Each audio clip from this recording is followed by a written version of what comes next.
네, 오늘 말씀은 고린도전서 1장 26절에서 31절 말씀입니다. 고린도전서 1장 26절에서 31절 말씀입니다. 제가 읽어드리도록 하겠습니다. 형제들아, 너희를 부르심을 보라. 육체를 따라 지혜로운 자가 많지 아니하며 능한 자가 많지 아니하며 문벌 좋은 자가 많지 아니하도다. 그러나 하나님께서 세상에 미련한 것들을 택하사 지혜 있는 자들을 부끄럽게 하려 하시고 세상에 약한 것들을 택하사 강한 것들을 부끄럽게 하려 하시며 하나님께서 세상에 천한 것들과 멸시받는 것들과 없는 것들을 택하사 있는 것들을 폐하려 하시나니 이는 아무 육체도 하나님 앞에서 자랑하지 못하게 하려 하심이라. 너희는 하나님으로부터 나서 그리스도 예수 안에 있고 예수는 하나님으로부터 나와서 우리에게 지혜와 의로움과 거룩함과 구원함이 되셨으니 기록된 바 자랑하는 자는 주 안에서 자랑하라 함과 같게 하려 함이라. 아멘.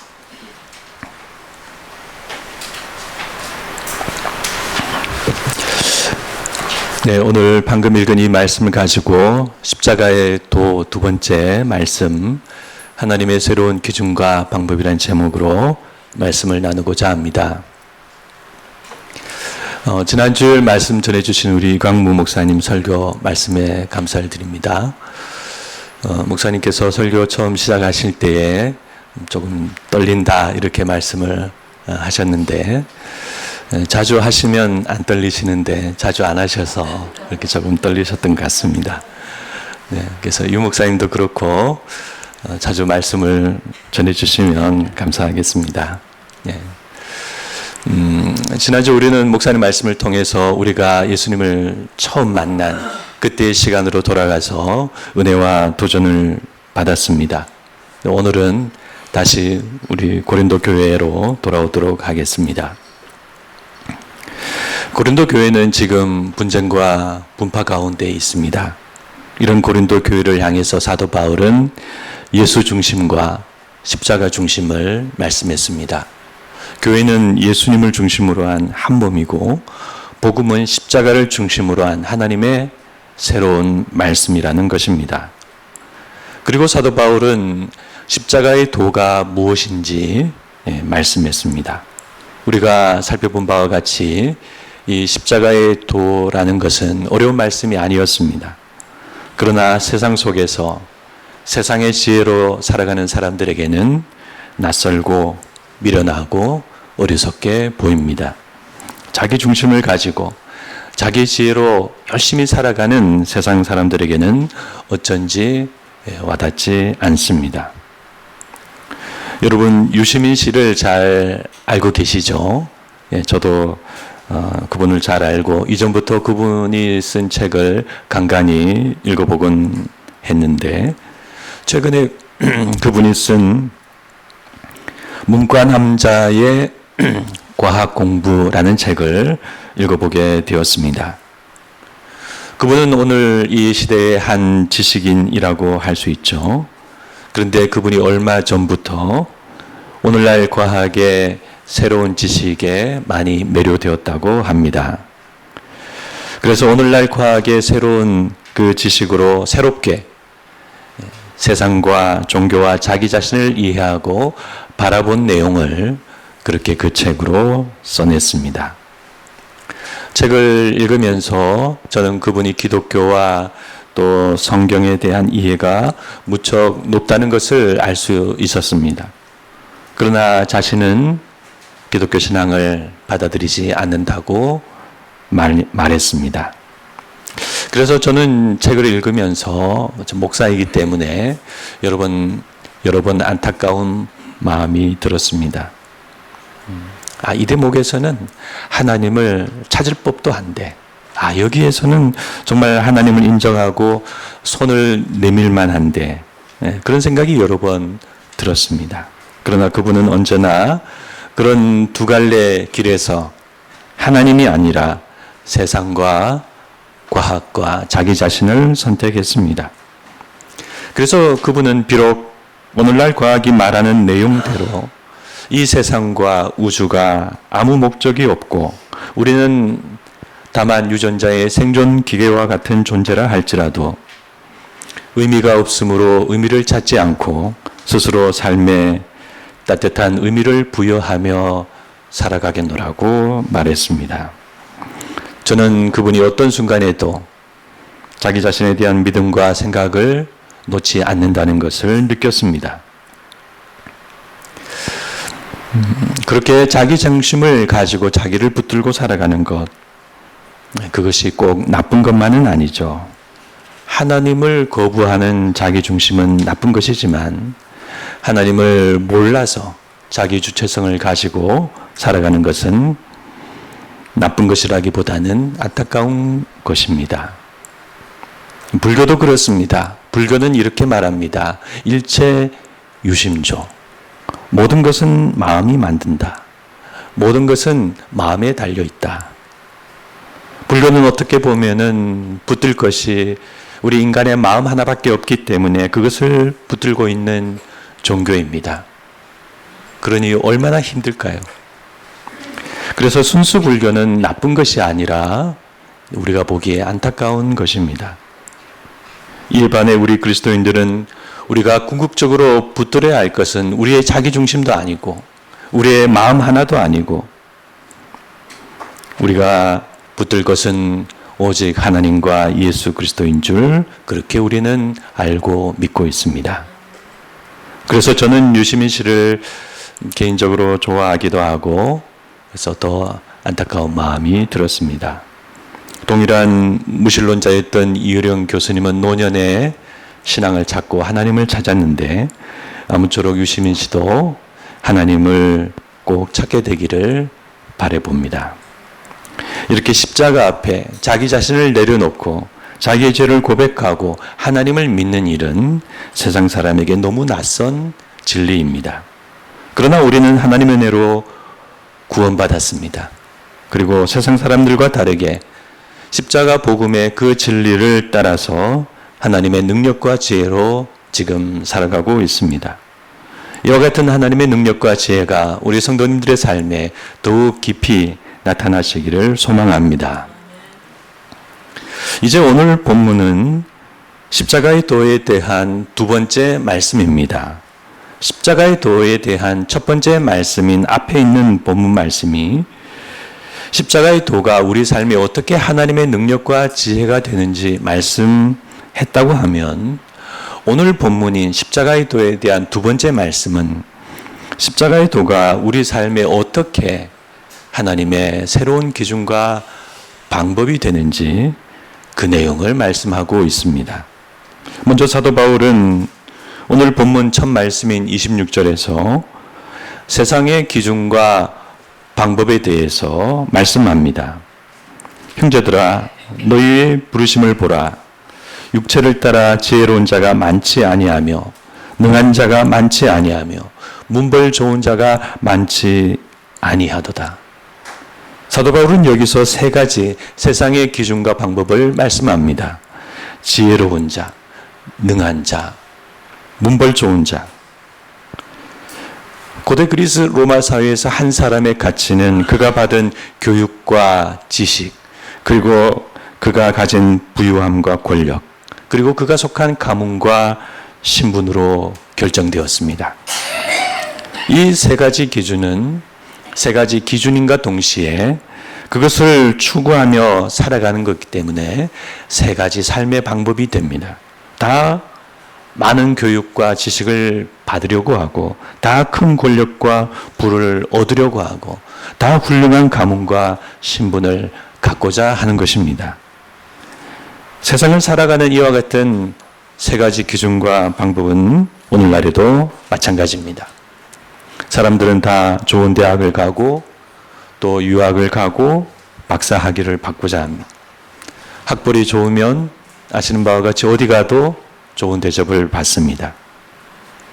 목회자도 큰 교회 가기 위해서는 박사 학위 하나쯤은 있어야 합니다.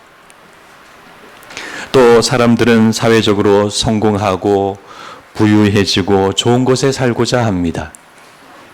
서울 강남이나 부유한 지역에 가면 길거리의 사람이나 도로의 차나 분위기가 다릅니다. 그런 곳에 살면 사람들이 우리를 다르게 봅니다.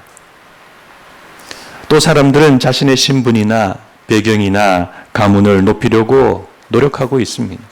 의사 집안, 판검사 집안, 교수 집안, 고위공직자 집안, 그런 집안을 내세우거나 자랑하지 않는 사람이 없습니다. 자녀가 서울대라도 가기라도 하면 그 집안은 그날부터 자랑스러운 서울대 집안이 되는 것입니다. 그래서 사도 바울의 이 26절 말씀은 너희가 그런 세상적인 기준과 방법을 가지고 살아왔다는 것입니다. 그런데 그런 세상적인 기준과 방법으로 볼 때에 너희 중에 그런 유력한 사람들이 많지 않다는 것입니다. 그래서 우리가 고린도 교회를 보면 고린도 교회 안에는 회당장 그리스보나 고린도성의 재무관 에라스도나 또는 부유한 그 가요 같은 신자도 물론 있었지만 교회 대다수 신자들은 대부분 가난하고 평범한 사람들이었습니다. 그런데 대다수가 평범한 그들은 복음의 진리인 그 십자가의 도를 아직 잘 모르고 여전히 세상적인 기준과 세상적인 방법으로 그렇게 살아가고 거기에 붙들려 있는 신자들인 것입니다. 그래서 지금 고린도 교회 안에 분쟁과 분파가 일어난 것입니다. 그러므로 사도 바울은 27절부터 30절까지에서 하나님의 새로운 기준과 방법을 말씀합니다. 이것은 하나님께서 사람을 보시는 새로운 기준이고 또 우리가 그 기준을 알 때 우리가 달라지는 우리의 새로운 삶의 방법이 됩니다. 네, 그것이 무엇일까요? 네, 그것이 바로 십자가입니다. 그래서 오늘 말씀은 우리가 이렇게 읽어야 잘 이해가 됩니다. 27절에서 30절에 여기에다 다 십자가를 넣는 것입니다. 그러나 하나님께서 십자가를 통해 세상의 미련한 것들을 택하사 지혜 있는 자들을 부끄럽게 하시고 십자가를 통해 세상의 약한 것들을 택하사 강한 것들을 부끄럽게 하시며 하나님께서 십자가를 통해 세상의 천한 것들과 멸시받는 것들과 없는 것들을 택하사 있는 것들을 폐하려 하시나니 이는 아무 육체도 하나님 앞에서 자랑하지 못하게 하려 하심이라. 너희는 십자가를 통해 하나님으로부터 나서 그리스도 예수 안에 있고 십자가에 달리신 예수는 하나님으로부터 나와서 우리에게 지혜와 의로움과 거룩함과 구원함이 되셨으니. 이렇게 오늘 본문의 의미는 매 구절마다 십자가를 넣어야 올바른 의미가 됩니다. 왜냐하면 지금 사도 바울은 앞에서부터 계속 십자가에 대한 말씀을 계속하고 있기 때문입니다. 오늘 본문을 지나면 이제 사도 바울이 2장에 가서 십자가의 도에 대한 세 번째 말씀을 하게 됩니다. 그러므로 우리는 오늘 본문에 이렇게 십자가가 이 말씀의 배후에 다 있다는 것을 우리가 알고 읽어야 하겠습니다. 그런데 우리가 이렇게 십자가를 오늘 말씀에 넣어서 오늘 본문을 읽고 그러면서 하나님의 그와 같은 새로운 기준과 방법을 우리가 조금 묵상해 보면 하나님은 참으로 우리 생각과 전혀 다른 그런 하나님이시라는 것을 발견하게 됩니다. 만약에 우리가 병아리와 닭을 키우는 주인이라고 합시다. 그러면 우리는 일반적으로 어떻게 행할까요? 우리가 우리의 손길을 따라 건강하고 튼튼하게 자라는 병아리를 우리는 기뻐할 것입니다. 반면에 우리가 정성껏 기르고 물을 주고 먹이를 주었는데도 잘 자라지 않고 시들시들하고 또 털이 빠지고 한쪽 구석에서 늘 그냥 힘없이 있는 병아리는 우리가 그것을 보고 별로 기뻐하지 않을 것입니다. 세상의 기준이라는 것이 그렇습니다. 예쁘고 잘생기고 능력 있고 똑똑하고 또 박식하고 좋은 가문에 좋은 배경을 가진 그런 사람을 우리는 다 기뻐합니다. 그러나 하나님은 그런 세상의 기준과는 다른 기준을 가지고 계신 하나님이십니다. 그러고 보면 세상 속에서 건강하고 부유하고 잘 살고 똑똑한 사람들은 사실 너무나도 소수입니다. 역사와 오늘의 현실을 볼 때 부와 권력을 독점하는 사람은 언제나 소수입니다. 그런 사람들은 하나님 없이 자기 지혜와 자기 능력과 배경 속에 세상을 지배하며 스스로 주인이 되어 잘 살아갑니다. 그러나 우리는 그렇지 않습니다. 우리는 세상적으로 볼 때 대부분 보잘것없는 평범한 사람들입니다. 그리고 영적으로 볼 때 우리는 죄인이라고 생각하는 죄인들입니다. 그런데 하나님은 세상 속에서 연약한 그런 우리를 차별하지 않고 부르십니다. 세상은 우리를 세상의 기준과 잣대로 차별하지만 하나님은 우리를 차별하지 않습니다. 하나님은 우리를 차별하지 않으시고 하나님의 특별한 기준과 방법으로 우리를 부르십니다. 그것이 무엇일까요? 네, 그것이 바로 십자가입니다. 왜 하나님은 십자가에 달리신 예수 그리스도를 통해 우리를 구원하시고 부르셨을까요? 왜 그 죽음과 패배와 고난의 방법으로 우리를 구원하시고 우리를 부르셨을까요? 왜 하나님은 영광스러운 능력 있는 위대하신 예수님을 통해 우리를 구원하시지 않으셨을까요? 우리는 그런 하나님의 뜻을 사실 다 이해하지 못합니다.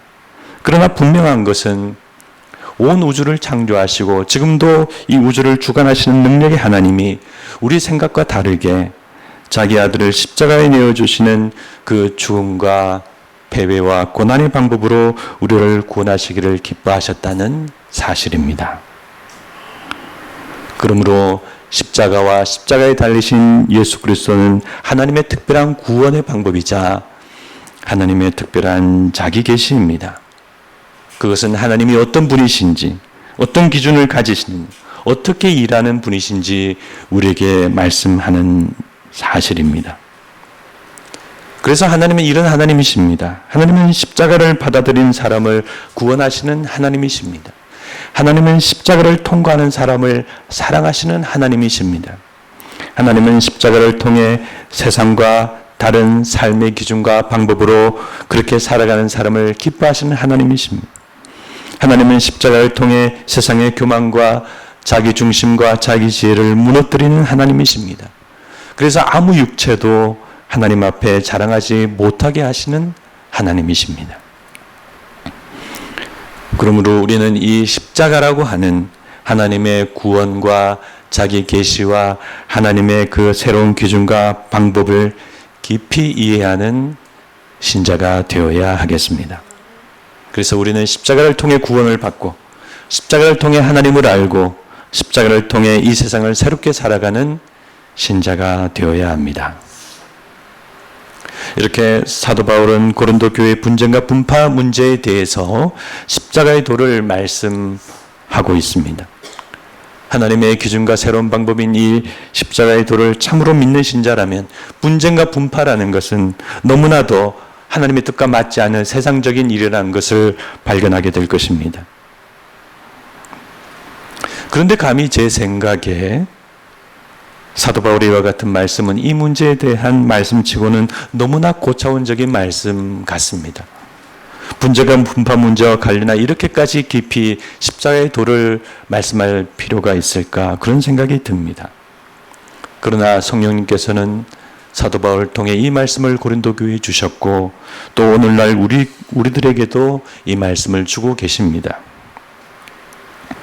그러므로 우리는 이 십자가의 도에 대한 말씀을 단순히 분쟁과 분파에 대한 국한된 말씀이 아니라 복음의 진리이고 복음의 귀한 핵심인 줄 알고 우리 신앙과 삶에 잘 적용하는 신자가 되어야 하겠습니다.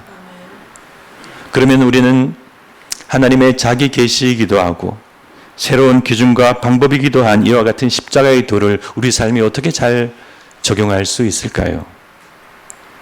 네, 우리는 하나님의 그 기준과 방법을 우리 삶에 잘 받아들여야 합니다. 동시에 우리가 가지고 있는 오래된 이 세상적인 기준과 방법을 점점 버려야 합니다. 이런 말이 있습니다. 건강해지려면 좋은 것을 많이 먹으려고 노력하지 말고 나쁜 것을 안 먹으려고 노력해야 한다. 네, 그 말이 맞죠. 영양제 먹고 인삼 먹고 무슨 뭐 보약 먹고 그러면서 매일 술 먹고 또 단 거 먹고 짠 거 먹고 그러면 아무 소용이 없지 않습니까? 마찬가지로 우리 신앙도 좋은 신앙이 되려면 하나님께 능력받고 은사받고 무슨 뭐 그런 방언받고 그런 것만 우리가 생각할 것이 아니라 하나님의 새로운 기준과 방법을 우리가 받아들여서 우리가 가지고 있는 오래된 나쁜 기준과 방법을 점점 버려야 하는 것입니다. 우리는 먼저 세상과 육체를 따라 세상의 방식으로 지식과 학벌을 추구하지 않아야 합니다. 내가 이 세상에서 성공하고 이 사회의 1%에 속하기 위해 인류대학을 가고 유학을 가고 엘리트 코스를 밟아야 하겠다. 우리 그리스도인들은 그런 마음을 먹지 말아야 합니다. 지금은 유학을 다녀와도 어려운 그런 시절이지만 예전에는 좋은 대학 나와서 유학 가는 것이 성공의 지름길이었습니다. 주님 안에서 자기 안에 학문과 가르침에 대한 그런 뜻이 있고 그것을 자기가 재능이 있을 때는 그 길을 가면 됩니다. 그러나 단순히 자신의 성공과 학벌을 위해 그런 길을 가는 것은 십자가의 방식이 아닙니다. 그런데 아시는 바와 같이 그것이 세상의 기준이고 세상에서 성공하는 그런 좋은 길이기 때문에 그 길을 가는 사람이 많았습니다. 그래서 학교마다 교수답지 못한 교수, 학자답지 못한 학자가 많습니다. 학생들을 성실히 가르치지는 않고 그저 자리에 앉아서 자신을 드러내는 일만 열심히 합니다. 우리 사회 곳곳에 그렇게 지식과 학벌을 가지고 세상의 높은 자리에 앉아있는 사람이 많습니다. 그러나 우리 믿는 사람들은 그런 세상 사람이 되어서는 안 됩니다. 우리는 세상과 육체를 따라 세상의 방식으로 또한 부와 권력을 추구하지 않아야 합니다. 부와 권력은 세상에서 우리의 가치를 높일 수 있는 가장 뚜렷한 방법입니다. 그래서 부와 권력이 있는 곳에는 많은 사람이 몰려듭니다. 지금 우리나라는 아시는 바와 같이 저성장 국가입니다. 예전처럼 직장을 다니고 월급을 받아서는 부자가 되기 어렵습니다. 그래서 많은 우리 젊은 세대들이 영끌에서 아파트를 사고 코인 투자를 하고 그렇게 해서 돈을 많이 벌어 부자가 되려고 애쓰고 있습니다. 그런데 그런 모습은 우리 기존 기성세대도 마찬가지입니다. 기성세대도 부동산 투자를 하고 아파트를 사고 팔아서 부자가 되었습니다. 그래서 우리 믿는 자들도 하나님께서 우리에게 복 주시고 부와 재물을 주신다고 고백하면서도 그런 세상적인 방법으로 부를 얻고 부를 누리려고 노력 많이 한 신자들이 많습니다. 집이 부족하고 집을 사놓기만 하면 돈을 벌던 그 시절에 그 길을 갈 수 있는 능력이 있음에도 불구하고 그런 세상적인 길을 믿음으로 가지 않은 신자는 얼마나 될까요? 교회도 마찬가지입니다. 교회도 그런 세상적인 유혹을 받고 큰 교회가 되기 위해서 교회를 크게 건축한 교회가 많았습니다. 그러나 그런 길을 걸으며 안타깝게도 세상적인 교회가 된 교회가 많습니다. 여러분, 제가 지금 이 말씀을 드리는 것은 예수 믿는 사람은 돈을 벌지 말라는 말씀이 아닙니다. 부자가 되지 말아야 한다는 그런 말씀도 아닙니다. 복음의 십자가 속에 하나님이 기뻐하시는 방법으로 돈을 벌고 돈에 매이지 않는 선한 부자가 되라는 말씀입니다. 그래서 세상에 어리석고 미련한 자들을 선택하시고 세상에 약하고 아무것도 아닌 자들을 선택하신 하나님의 그 손길 가운데 우리가 언제나 있어야 한다는 말씀입니다.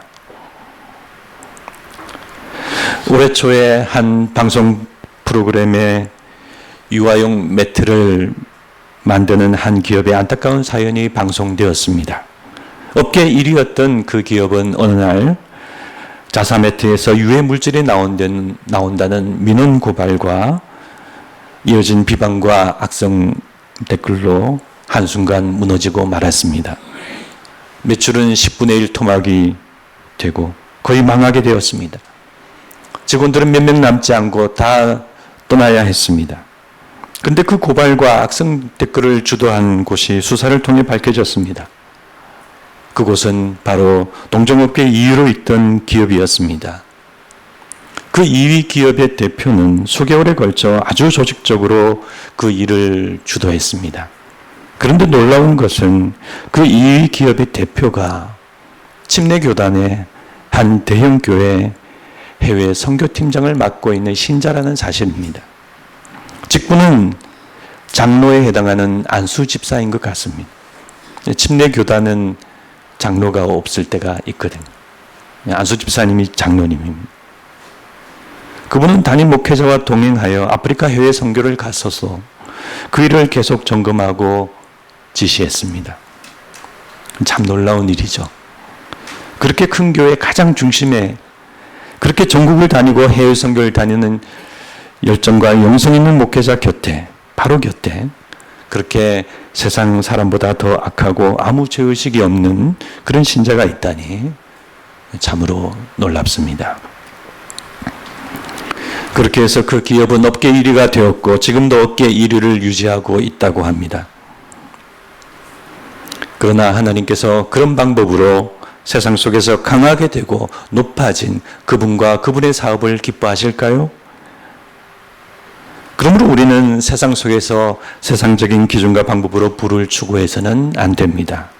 세상과 타협하며 세상의 중심으로 나아가고 양심을 속이며 이익과 부를 얻고 그런 것은 십자가 복음을 믿는 우리와 근본적으로 맞지 않는 방식입니다.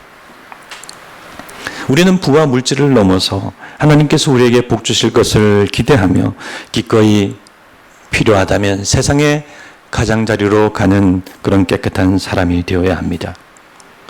우리는 하나님의 복을 받아 잘 살 수도 있지만 그리 넉넉하지 않은 살림이려도 괜찮습니다. 중저가 옷을 입고 명품 가방이 아니라 일반 가방을 들고 좋은 식당에서 식사하지 않아도 괜찮습니다. 하나님은 하나님을 믿고 그렇게 세상 속에서 작은 자들이 되는 자들을 구원하시는 하나님이시기 때문입니다. 그리고 하나님은 그런 우리를 기뻐하시고 우리의 영적인 신분과 자리를 예수 그리스도 안에서 마련해 주십니다. 그것은 하나님의 선물이자 보상입니다. 세상의 그 어떤 자리보다 눈에 보이지는 않지만 우리가 지금 예수 그리스도 안에 있다는 그 사실, 그것이 너무나도 귀한 것입니다. 우리는 지금 우리가 예수 그리스도 안에 있는지 늘 그것을 확인해야 합니다. 근데 그것을 우리가 알 수 있습니다. 언제 어디서나 우리 안에 있는 변함없는 은혜와 감사와 평강, 비록 어렵고 힘들어도 우리 안에 은혜와 평강과 감상이 우리 마음속에 늘 흐를 때 우리는 예수님 안에 있는 줄 확신할 수 있습니다. 마지막으로 우리는 세상의 방식으로 훌륭한 가문을 만들고 훌륭한 배경을 가지려고 추구하지 않아야 합니다. 판검사 집안, 의사 집안, 교수 집안, 재벌 집안, 세상은 그런 집안을 부러워합니다. 명절이 되면 그런 집안의 가족들이 다 모여서 함께 차례를 지내고 어른께 인사를 하는 그런 뉴스가 나옵니다. 그러나 하나님 앞에서 훌륭한 가문은 그런 세상의 힘을 가진 세상의 가문들이 아니라 이 광야와 같은 세상에서 하나님을 알고 하나님을 믿고 예수님을 주님으로 모시는 영적인 가문입니다. 명절에 모여 사랑으로 함께 예배 드릴 수 있는 가정이 복되고 훌륭한 가문입니다. 이제 추석이 곧 다가오는데 그렇게 예배 드리시는 우리 가정들이 다 되시길 바랍니다. 네, 그런 가정과 가문은 그냥 만들어지지 않고 부모의 오랜 기도와 삶으로 만들어집니다. 여러분과 저는 하나님을 믿고 의지함으로 그런 아름다운 영적인 가문을 만드는 신자들이 다 되어야 하겠습니다. 그러면 우리는 이 세상을 하나님의 새로운 기준과 방법으로 살아가는 그런 사람들이 됩니다. 말씀을 맺고자 합니다. 십자가의 도는 하나님께서 우리에게 주신 새로운 기준과 방법입니다. 우리는 자기 아들을 십자가에 내어주신 하나님의 그 손길을 따라 자기를 부인하고 세상적인 삶의 방식을 부인해야 합니다. 우리는 이런 질문을 던질 수 있습니다. 하나님은 어디에 계시는가? 하나님은 예수 그리스도의 십자가 속에 가장 분명히 계십니다. 능력을 행하고 방언하고 예언하고 통성기도하고 큰 교회를 세우고 많은 사람이 모인 화려한 곳에는 하나님이 안 계실 수도 있습니다. 그러나 십자가를 바라보는 진실한 마음과 십자가를 품고 세상과 다르게 살아가려는 그런 작고 약하고 눈물 나는 곳에는 하나님이 반드시 계십니다. 그래서 우리가 약하고 힘들고 눈물 날 때 더욱 하나님의 은혜가 넘치는 것입니다. 우리는 얼마 전 광복 79주년 광복절을 맞이하였습니다. 만약 우리가 그 시대를 믿는 자로 살았다면 우리는 하나님을 바라보고 고난을 받고 나라를 사랑하는 좋은 독립운동가들이 되었을 것입니다. 아니면 윤동주 시인처럼 밤잠을 이루지 못하고 저항시를 쓰거나 아니면 그분들에게 밥 한 끼라도 대접하는 이름 없는 한 사람이 되었을 것입니다. 우리는 예수 신앙을 가지고 그 불의한 시대를 세상적으로 잘 살지 않았을 것입니다. 그래서 일제는 기독교를 필연적으로 박해할 수밖에 없습니다. 참된 기독교는 그들에게 큰 걸림돌이 되기 때문입니다.